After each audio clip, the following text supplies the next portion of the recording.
Hello students, कैसे हैं आप सभी। तो हम पढ़ रहे हैं वेक्टर्स और हमने लास्ट पढ़ा था कंपोजिशंस ऑफ वेक्टर या एडिशन ऑफ वेक्टर। ठीक है, आज हम वेक्टर के एडिशन के जो लॉज हैं उनके बारे में डिस्कस करेंगे। 3 लॉज हैं, तो हम जो है फर्स्ट लॉ स्टार्ट करते हैं। जो वेक्टर एडिशन का फर्स्ट लॉ है क्या है? Laws of vector addition. तो फर्स्ट लॉ हमारे पास triangle law of vector addition.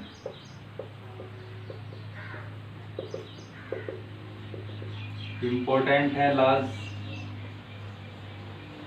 Triangle law of vector addition क्या है? देखो, ये लॉ क्या कहता है कि अगर हमारे पास दो वेक्टर्स हैं और दो वेक्टर्स जो हैं वो एक ट्राइंगल की दो साइडों को रिप्रेजेंट कर रहे हैं, उनका जो मैग्नीट्यूड और डायरेक्शन है वो एक ट्राइंगल की दो साइडों को रिप्रेजेंट कर रहे हैं, और उन दोनों वेक्टर्स का ऑर्डर सेम है। ऑर्डर सेम का मतलब कैसे है? देखो, जैसे हमने मान लो दो वेक्टर्स लिए, एक ए वेक्टर, दूसरा मान लो कोई बी वेक्टर है। ठीक है, ये दो वेक्टर्स हैं।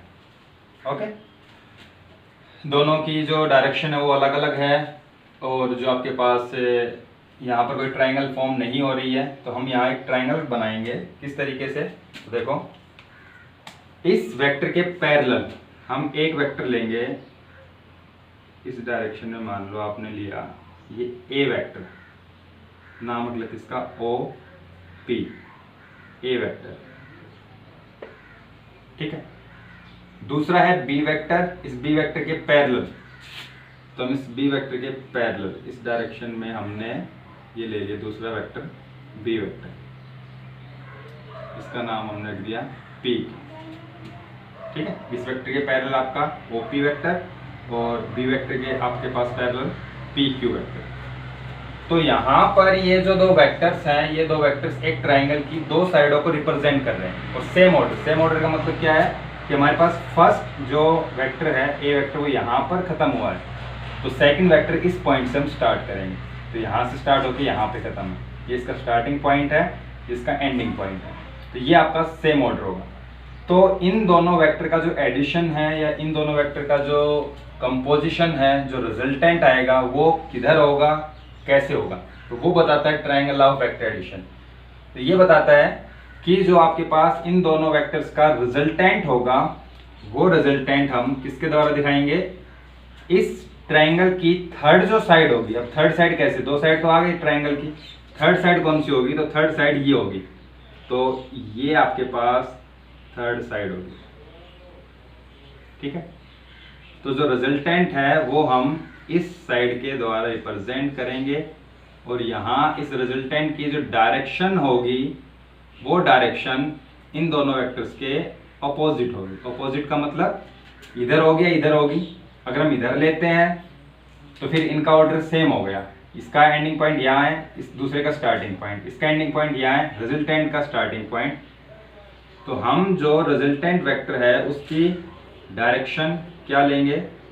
तो उसकी डायरेक्शन ये होगी। तो ये आपके पास क्या आएगा? रिजल्टेंट वेक्टर है, मींस इन दोनों वेक्टर्स का सम। ठीक है, तो इसकी स्टेटमेंट क्या होगी ट्राइंगल ऑफ वेक्टर एडिशन की? तो यदि हमारे पास if two vectors can be represented both in magnitude and direction by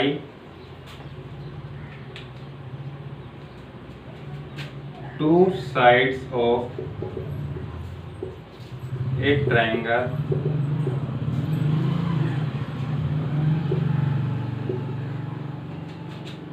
taken in same order, कि हमने क्या है कि दो वेक्टर्स हैं जो रिप्रेजेंट कर रहे हैं एक ट्रायंगल की दो साइडों को, जो कि हमने किस में लिए है, सेम ऑर्डर में। Then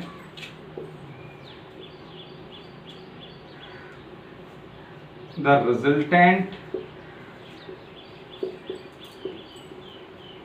of these two vector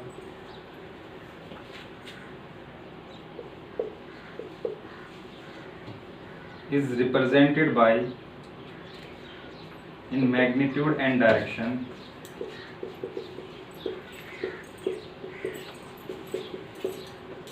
is represented by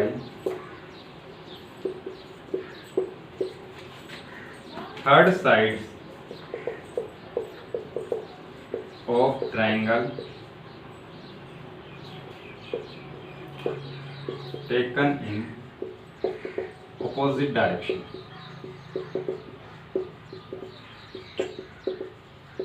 ठीक है, तो यदि आपके पास दो वेक्टर्स एक ट्रायंगल की दो साइडों को रिप्रेजेंट कर रहे हैं तो उन दोनों वेक्टर्स का जो रिजल्टेंट है वो किसके द्वारा दिखाएंगे हम, इस ट्रायंगल की थर्ड साइड के द्वारा। और जो डायरेक्शन है वो इसके क्या होगी, जो ऑर्डर होगा इसका वो क्या होगा, ऑपोजिट डायरेक्शन में, ऑपोजिट ऑर्डर ले ले, ऑपोजिट ऑर्डर।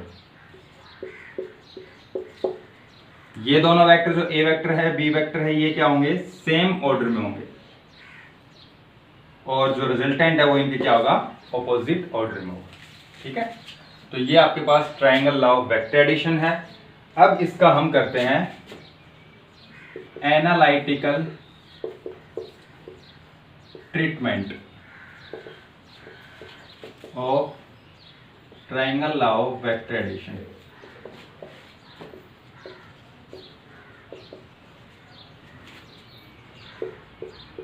इसका एनालिटिकल ट्रीटमेंट क्या होगा, देखो हमने ये जो डायग्राम बनाया है ये डायग्राम हम यहाँ पर बनाएंगे। तो हमने यहाँ पर ये ए वेक्टर है OP,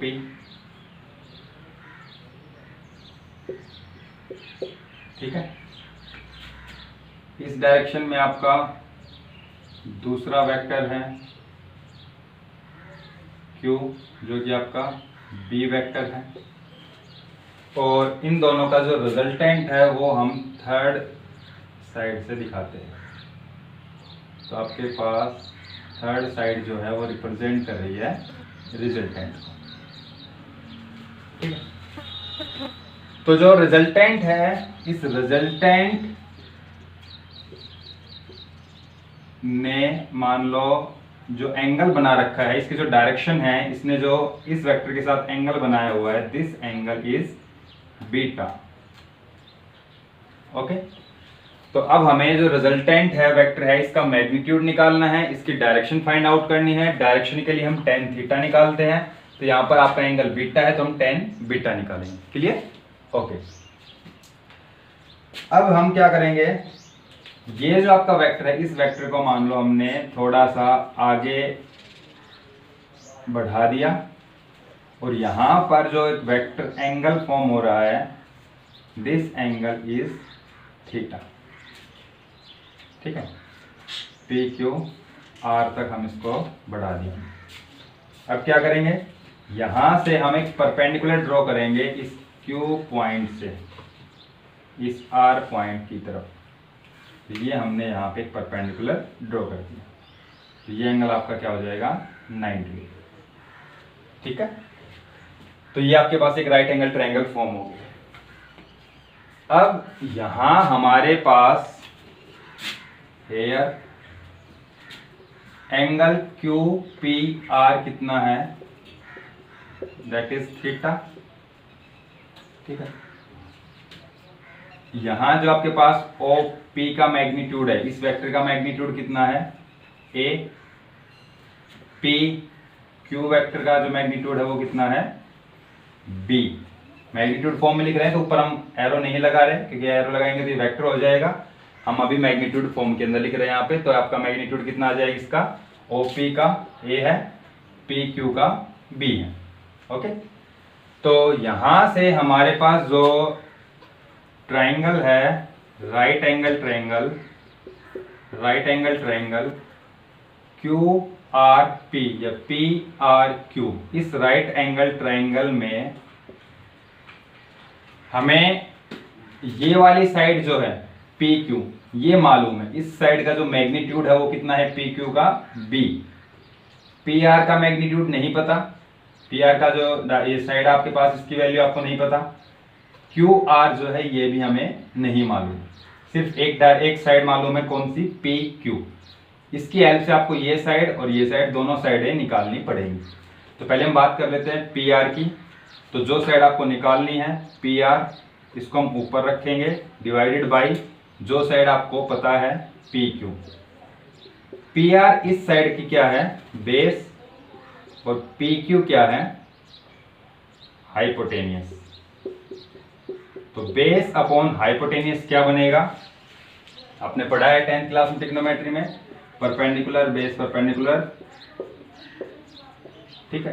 तो बेस अपॉन हाइपोटेनियस ये साइन थीटा होता है, ये कोस थीटा और ये टेन थीटा। तो आपके पास बेस अपॉन हाइपोटेनियस है, क्या बनेगा ये कोस थीटा। तो P R upon P Q is equal to cos theta. तो यहां से पी आर कितना आ जाएगा पी क्यू कोस थीटा, और पी क्यू की वैल्यू कितनी है बी, तो पी आर आपके पास कितना आ जाएगा बी कोस थीटा। क्लियर। तो पी आर हमारे पास आ जाएगा बी कोस थीटा। तो पी आर की जो वैल्यू है दिस इज, ये आपके पास आ गया B cos theta. Clear, okay. अब हम इसी ट्राइंगल से जो क्यू आर साइड है वो फाइंड आउट करेंगे। तो क्यू आर साइड कैसे फाइंड आउट करेंगे, तो Q R divided by side कौन सी पता है P Q is equal to, Q R इस ट्राइंगल का क्या है परपेंडिकुलर अपॉन पी क्यू क्या है हाइपोटेनियस। तो परपेंडिकुलर अपॉन हाइपोटेनियस क्या बनेगा साइन थीटा। तो Q R upon P Q is equal to sine theta. तो Q R is equal to P Q into में साइन थीटा, और पी क्यू की वैल्यू कितनी है बी, तो बी साइन थीटा। ओके, तो ये जो साइड है this side is B sine theta. Clear. तो ये हमने दोनों जो साइड्स हैं वो निकाल ली हैं जो राइट एंगल ट्राइंगल है आपकी। और अब हम इसमें जो हमें रिजल्टेंट जो वेक्टर है आर, इसका मैग्नीट्यूड निकालना है और इसकी डायरेक्शन फाइंड आउट करनी है। क्लियर। तो ये हो गया। अब हमारे पास एक बड़ी राइट एंगल ट्राइंगल है। बड़ी राइट एंगल ट्राइंगल कौन सी है ओ आर क्यू, यही है।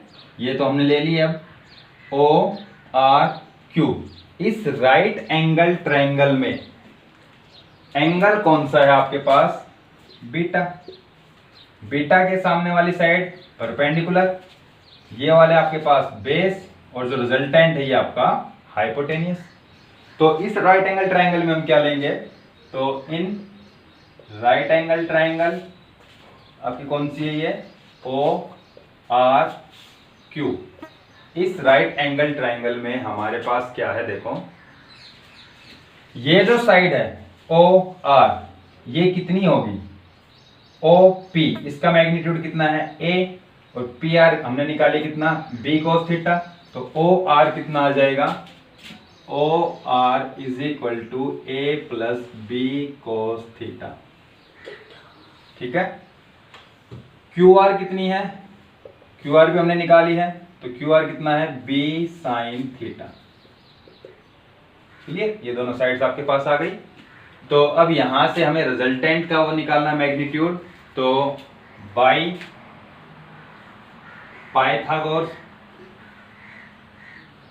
थ्योरम, पाइथागोरस थ्योरम क्या कहती है, हाइपोटेनियस का square is equal to base का स्क्वायर प्लस परपेंडिकुलर का स्क्वायर, यही कहती है। तो हाइपोटेनियस कौन सा है, ओ क्यू। तो ओ क्यू का square is equal to base O R का स्क्वायर प्लस आर क्यू का स्क्वायर। ठीक है, साइलेंट। ओ क्यू का square is equal to O R square plus में आर क्यू स्क्वायर। तो ओ क्यू जो रिजल्टेंट है, तो ओ क्यू में लिख लेते हैं हम। ओ क्यू जो है इसका मैग्नीट्यूड कितना है, आर। तो ओ क्यू क्या है, आर का square is equal to O R. O R हमने कितना लिखा है, A plus B cos theta का स्क्वायर आ जाएगा, प्लस आर क्यू है, क्यू आर कितना लिखा हमने, बी साइन थीटा, इसका स्क्वायर। तो हो जाएगा R square is equal to, इसका होल स्क्वायर है तो ए स्क्वायर प्लस इसका स्क्वायर प्लस में इसका square, B square cos square theta plus 2ab cos theta plus में b साइन थीटा का स्क्वायर, तो b square sine square theta, b square कोस theta और b square sine square theta, दोनों को पास पास लिख लेंगे हम। तो a square plus b square cos square theta plus b square sine square theta plus 2ab cos theta. ठीक है, तो ये आपके पास क्या आ जाएगा, आर स्क्वायर। तो यहाँ पर ए स्क्वायर प्लस यहाँ पर इन दोनों में से कॉमन क्या निकाल लेंगे हम, बी का स्क्वायर। तो यहाँ क्या बचेगा, cos square theta plus sine square theta plus 2ab cos theta. ठीक है, तो A square plus B square cos square plus sine square, ये कितना हो जाएगा 1। तो आपके पास क्या हो जाएगा, बी स्क्वायर इंटू में 1, B square plus 2ab cos theta. तो ये आपका चल रहा है क्या, आर स्क्वायर। तो आर हमें निकालना है, तो स्क्वायर आपका क्या हो जाएगा, इधर इसका स्क्वायर रूट हो जाएगा, A square plus B square plus 2ab cos theta. ठीक है, तो ये जो आएगा ये आपके पास जो रिजल्टेंट वेक्टर है उस वेक्टर का मैग्नीट्यूड आएगा, मतलब उस वेक्टर की लेंथ आएगी। तो ये आपके पास मैग्नीट्यूड है ऑफ आर वेक्टर। ठीक है, तो मैग्नीट्यूड आ गया हमारे पास। इसकी डायरेक्शन और निकालनी है हमें। जो डायरेक्शन आएगी इसकी, वो और फाइंड आउट करनी हमें। तो डायरेक्शन कैसे निकालेंगे, देखो इसको साफ कर देता हूं मैं।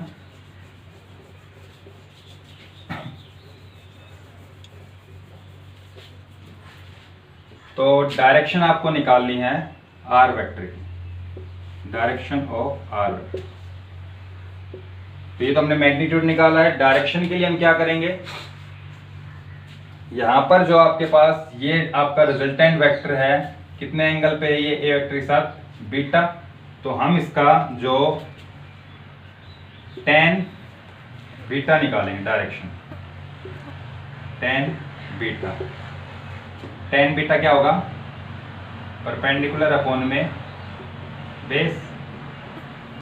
तो इस पूरी ट्राइंगल, जो बड़ी ट्राइंगल, इस ट्राइंगल का जो परपेंडिकुलर है ये अपॉन में बेस ये। तो tan beta is equal to perpendicular QR upon में बेस OR। तो tan beta is equal to QR is B sine theta upon में OR is A plus B cos theta. ठीक है, तो ये आपके पास tan बीटा आ जाएगा यहां से। क्लियर? तो यहां से जो डायरेक्शन है वो हम फाइंड आउट कर लेंगे। अगर एंगल हम यहां पर फाइंड आउट करें तो ये जो tan है ये उस डायरेक्शन में जाकर tan इनवर्स हो जाता है, tan inverse B sine theta upon A plus B cos theta. Clear? तो यहाँ पर आपको ये जो है रिजल्टेंट वेक्टर, इसकी डायरेक्शन और इसका मैग्नीट्यूड निकालना। क्लियर? तो ये है इसका एनालिटिकल ट्रीटमेंट, जो आपके पास triangle law of vector addition है, इसका एनालिटिकल ट्रीटमेंट। क्लियर।